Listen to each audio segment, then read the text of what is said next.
Sa mainit na balita ngayon sa showbiz, naging sentro ng usapan ang hiwalayan ni Gerald Anderson at Julia Barreto matapos ang 6 na taon ng kanilang relasyon. At ngayong humarap na ulit si Gerald sa publiko, mas nagiging malinaw kung ano ang pinagdadaanan niya at kung ano ang mga inamin niyang pagkukulang sa nakaraan. Noong September 18, 2025, kinumpirma ng kanilang talent management agencies, Star Magic para kay Gerald at Viva Artist Agency para kay Julia, natapos na ang relasyon ng dalawa. Wala silang ibigay na eksaktong petsa kung kailan sila tuluyang nagiwalay at hindi rin nila binanggit ang dahilan. Pero malinaw na sinabi ng magkabilang kampo na maayos, mapayapa at maganda ang naging pagtatapos ng kanilang relasyon. Tahimik din sina Gerald at Julia tungkol dito. Wala silang anumang official statement. Pero sa mga public appearances nitong mga nakaraang araw, hindi na itinatago ni Gerald ang katotohanan na single na siya ngayon. Nang dumalo siya sa Star Magic Spotlight Press Conference nitong Miyerkules, December 3, tinanong siya ng entertainment press kung kamusta ang personal niyang kalagayan. Sabi ni Gerald, maayos siya at mas nakatuon ngayon sa sarili, sa personal growth at sa career.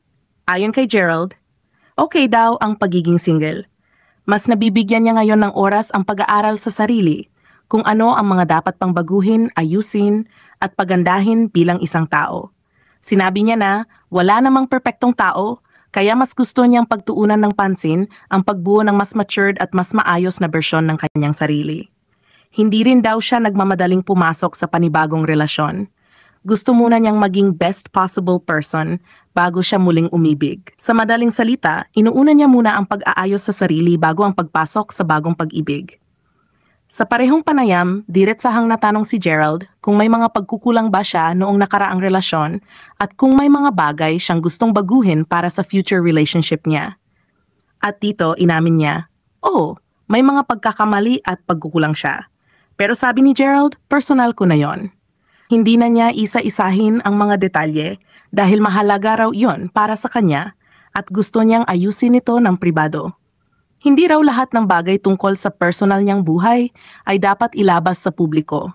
Idinagdag pa niya na marami pa siyang dapat matutunan at maraming aspeto ng kanyang pagkatao ang kailangan pa niyang ayusin, hindi yung nakikita sa camera, kundi yung mga bagay na pinagdadaanan niya tahimik at pribado. Nang tanungin naman siya kung balak ba niyang isa-publiko ang mga kailangan pa niyang i-improve sa sarili, sinabi niya na hindi.